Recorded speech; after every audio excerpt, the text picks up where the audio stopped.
यह एक ऐसी डरावनी कहानी है जिसमें एक व्यक्ति देर रात में अपने काम से लौट रहा होता है, जहां रास्ते में उसका सामना एक भेड़िए जैसे दिखने वाले प्रेत से हो जाता है। तो गाइज इस स्टोरी को स्टार्ट करते हैं। उससे पहले वीडियो को लाइक एंड चैनल को सब्सक्राइब कर दीजिए। यह बात तब की है जब मैं एक कंपनी में काम करता था। मैं जिस कंपनी में काम करता था वो कंपनी मेरे गाँव से बहुत दूर थी। मुझे घर से कंपनी तक बाइक से जाने में लगभग आधे घंटे का समय लगता था। मेरे कंपनी से घर तक के रास्ते के बीच में एक जंगल पड़ता था। मैं अपने मोटरसाइकिल से रोज जाया आया करता था। कंपनी में मेरा काम शाम 6 बजे तक खत्म हो जाता था। जिस रास्ते से मैं रोज जाता था उस रास्ते पर सड़क का काम चल रहा था। ऐसे ही एक दिन की बात है जब मेरे कंपनी मैनेजर ने कहा कि आज कुछ वर्कर्स कम पड़ जाने के कारण तुम्हें ओवर टाइम करना पड़ेगा। उसने कहा कि तुम्हें इससे कोई समस्या तो नहीं है, मैं तुम्हें ओवर टाइम के एक्स्ट्रा पैसे भी दूंगा। मुझे इससे कोई समस्या नहीं थी क्योंकि मुझे ओवर टाइम करने के पैसे मिल रहे थे, तो मुझे क्या समस्या हो सकती थी।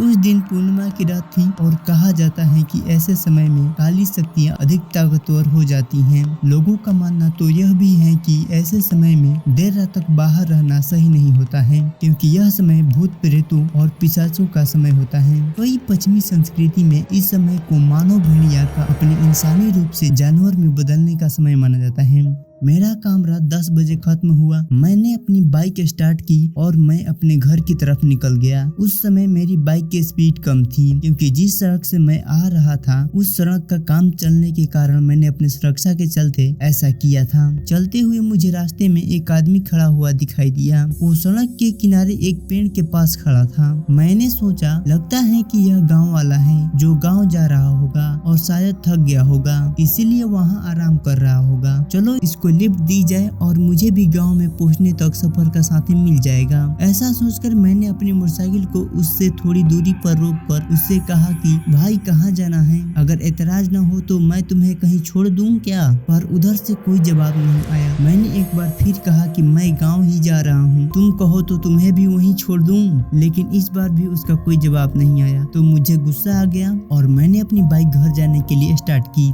जैसे ही मैंने अपनी बाइक स्टार्ट की वैसे ही वो आदमी मेरी तरफ आने लगा। मैंने सोचा कि अब इसकी अकल ठिकाने आई है। अब वो मेरे काफी करीब आ गया था। मैंने उसकी तरफ देखा तो चांद की रोशनी में मैंने देखा कि उसके पैर इंसानों की तरह नहीं बल्कि किसी जानवर की तरह लग रहे थे और वो धीरे धीरे पूरे जानवर में बदलता जा रहा था। यह सब देखकर मैंने अपनी बाइक फुल रफ्तार में भगाई। मुझे कुछ समझ में नहीं आया कि वो सब क्या है। मैंने उसे देखा तो नहीं पर मैं महसूस कर पा रहा था कि वो मेरा पीछा कर रहा है। सड़क खराब थी तो मेरी बाइक का संतुलन बिगड़ गया और मैं नीचे गिर गया, पर मैं तेजी से उठा और अपने घर की तरफ भागने लगा। मैं जितनी तेजी से हो सके उतना तेज भागा। मैंने पीछे पलटकर भी नहीं देखा। थोड़ी देर बाद मैं अपने घर पहुंच गया। मैंने दरवाजा को जोर जोर से पीटा। मेरे भाई ने दरवाजा खोला। मैंने तुरंत दरवाजा बंद किया और जाकर कुर्सी पर बैठ गया। मेरी ऐसी हालत देखकर सब पूछने लगे कि क्या हुआ। मैंने पूरी बात बता दी कि मेरे साथ क्या हुआ था। सबको मेरी बात पर विश्वास था क्योंकि जैसी मेरी उस समय हालत थी सबको विश्वास करना ही पड़ा।